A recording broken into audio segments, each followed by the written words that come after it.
I first met J.T. Tai in 1957.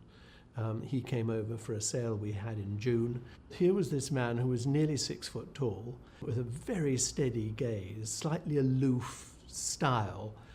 He was very generous with his time. He was very impressive, and I must say I liked him enormously. So I got to know him quite well.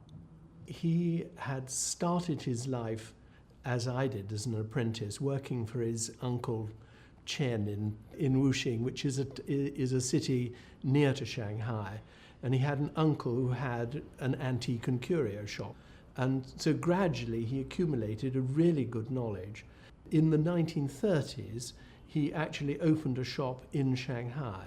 Towards the end of the 1930s, the Japanese invaded, and the possibility of running a shop completely disappeared.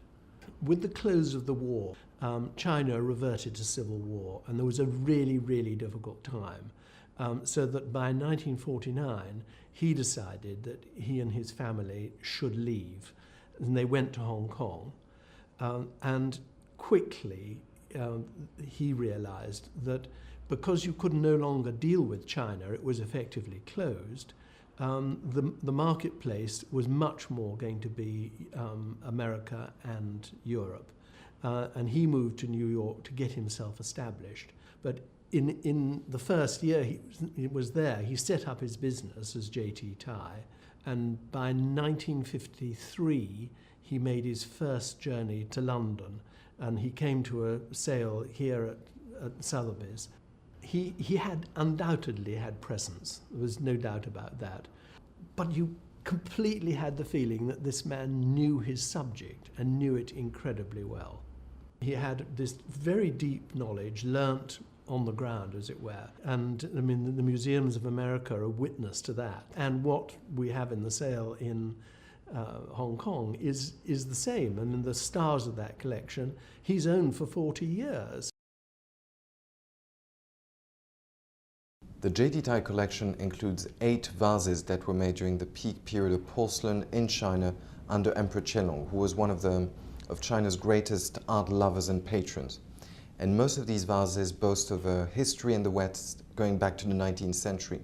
Some of the finest vases in the collection come from Fonthill House in Wiltshire, which is one of England's grand estates, and were once owned by Alfred Morrison, and some of them actually even go back to the collection of Lord Locke of Drylaw.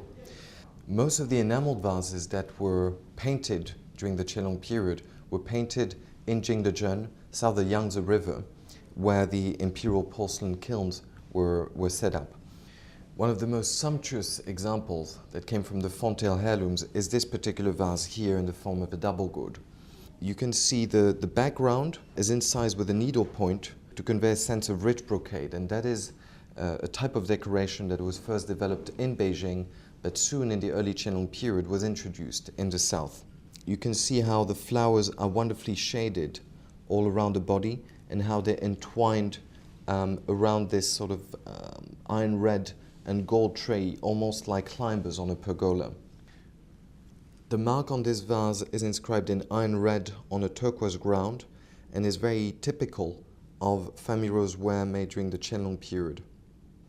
In this particular style, it's definitely one of the finest vases that has come on the market in recent years. The star lot in the J.T. Tai collection is a pair of vases that came originally from the collection of Alfred Hippisley, who was commissioner of the Imperial Maritime Service of China between 1876 and 1884. He was in fact one of the first Westerners to really appreciate the finesse of Qing enameled porcelain. Well, within those imperial workshops, the bodies of the porcelains would have been enameled. And this is also in the same particular workshop that glass and metal would have been enameled.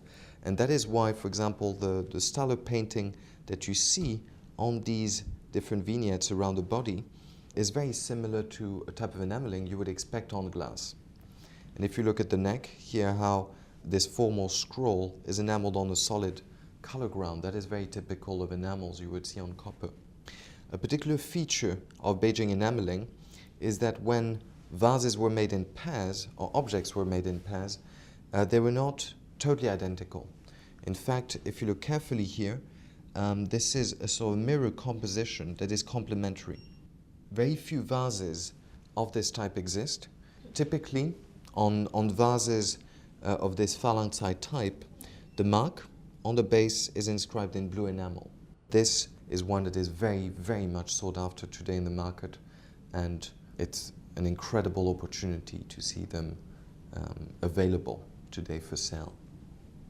Roughly contemporary, yet very different in style from the vases we looked at, is the present vase here, which is also passed down originally to us from the Fontelle heirlooms. The Qianlong Emperor seems to have been particularly fond of these modern interpretations of ancient styles, and that trend in archaism is typical of the entire Qianlong period. You can see here how the mottled blue glaze sort of evokes the blue-green patina that you find on ancient metalwork. The trend in archaism on this piece also meets that particular interest the Qianlong Emperor had for trompe-l'œil, whereby a certain material assumes the likeness of another. And that is, I would say, in these two trends, whether you look at it from a trompe-l'œil or an archaistic angle, is a masterpiece. As opposed to the other vases that we have seen, on this particular vase, the mark is inscribed in high relief.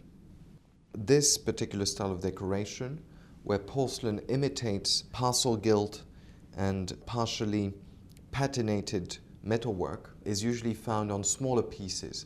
This is the largest example in this particular style of decoration that is known to us.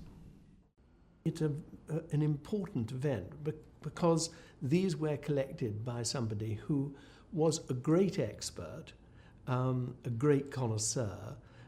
They're things that he clearly loved and was determined to keep, as he kept them for 40 years.